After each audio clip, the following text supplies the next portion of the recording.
پاکستان بھی نازل ہوا ہے اسی ماہ مبارک میں اور اسی شب قدر میں، اسی لیلہ مبارکہ۔ لیلۃ القدر ہے جو 1000 مہینوں سے افضل ہے، اس میں اللہ تعالیٰ نے ہمیں یہ ملک عطا فرمایا۔ ریاست پاکستان کی ناموس، اس کی عزت، اس کی سلامتی، اس کی معیشت کی حفاظت پہ ہم سب لوگ اکٹھے ہو جائیں۔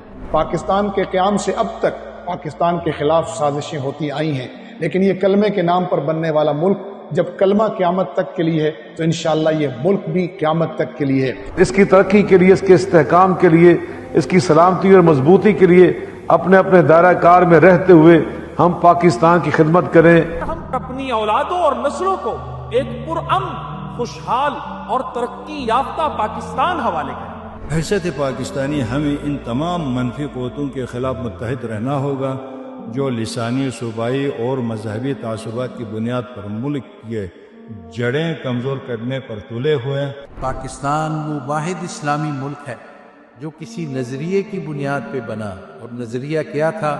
پاکستان کا مطلب کیا؟ لا الہ الا اللہ۔ یہ محمد الرسول اللہ صلی اللہ علیہ وسلم کا تحفہ ہے۔ اس دھرتی کے ساتھ خیانت یہ محمد الرسول اللہ صلی اللہ علیہ وسلم کے ساتھ خیانت کرنے کے مترادف ہے۔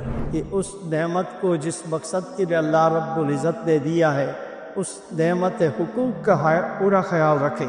یہ شب قدر میں عطا کی گئی نعمت چونکہ سرکار دو عالم صلی اللہ علیہ وسلم کے صدقے میں عطا ہوئی، تو یہ سمجھ لیں کہ سرکار کی قیادت میں بننے والی ریاست مدینہ کا ایک صدقہ جاریہ ہے پاکستان، جس میں رہنے والے ہر باسی کو، ہر شخص کو اس آزادی کی نعمت کی قدر کرنا چاہیے۔ کہ پاکستان کے وجود میں آنے کے بعد اتنی مشکلات آئیں، لیکن افواج پاکستان نے اور اس پاکستانی قوم نے بڑی قربانیاں دے کر آج پاکستان کو ایک ایٹمی طاقت بنایا۔ یہ بھی خاص اللہ کا فضل و کرم ہے۔